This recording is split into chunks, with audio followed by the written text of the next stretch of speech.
Ito yung table 1.3 dun sa reference. So,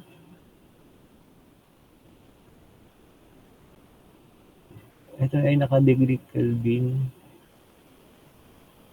at 300 degree Kelvin.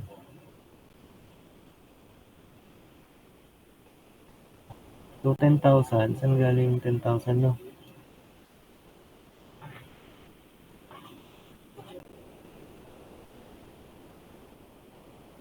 Steam condensing, 10,000 watt per square meter Kelvin.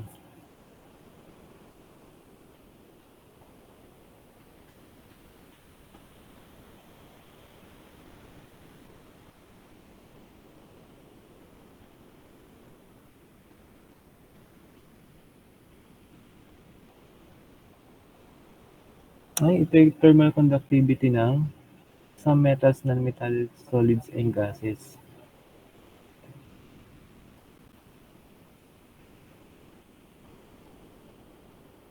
Tingnan natin kung meron pang iba naman.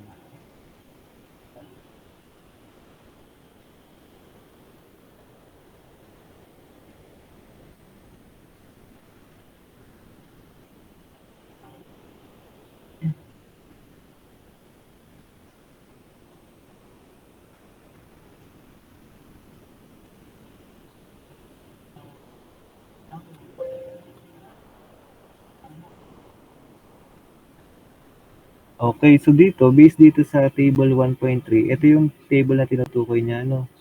Ah, kaso lang, dito sa table, mm, wala yung, tawag dito, steam. So dito siya sa water at 300 Kelvin.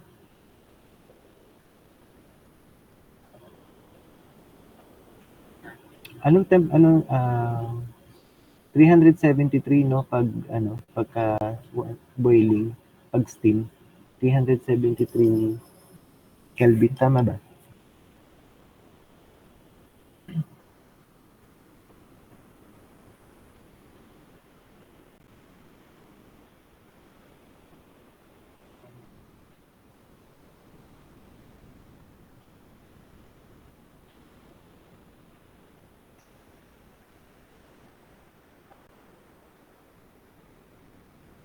Okay. So tingin ko estimated value lang yung 10,000, no?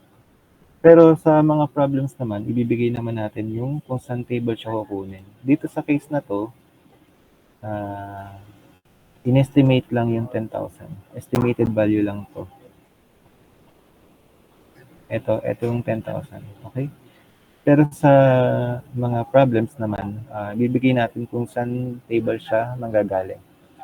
Or kung hindi man siya galing sa table, bibigay na natin yung value. Okay po? Hello? Noted po, sir. Thank you po. Okay. May question pa po?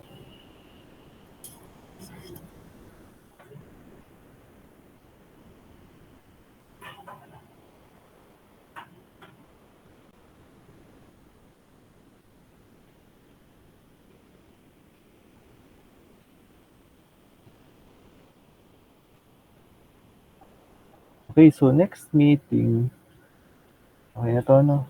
Meron pa natitira dito ng problem, so pakisolve na lang din. Patry nyo isolve. Ito naman ay electric current flowing. Electric current flowing through the wire.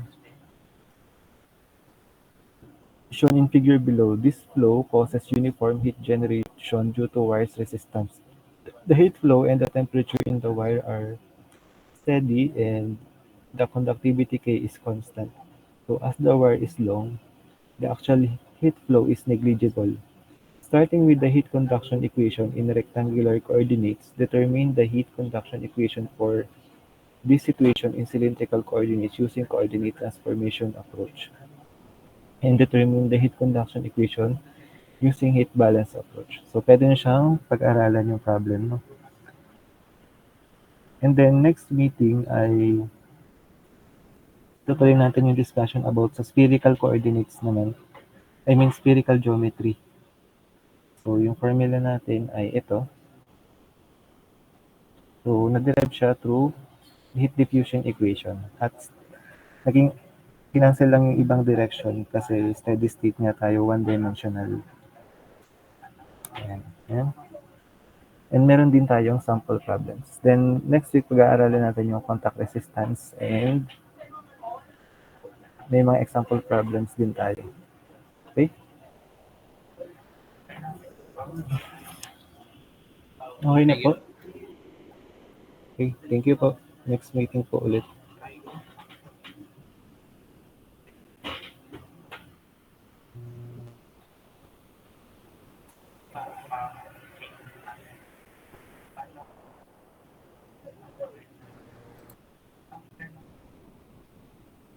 Thank you po, sir. Thank you po. Noted po, sir. Thank you po. Thank you po.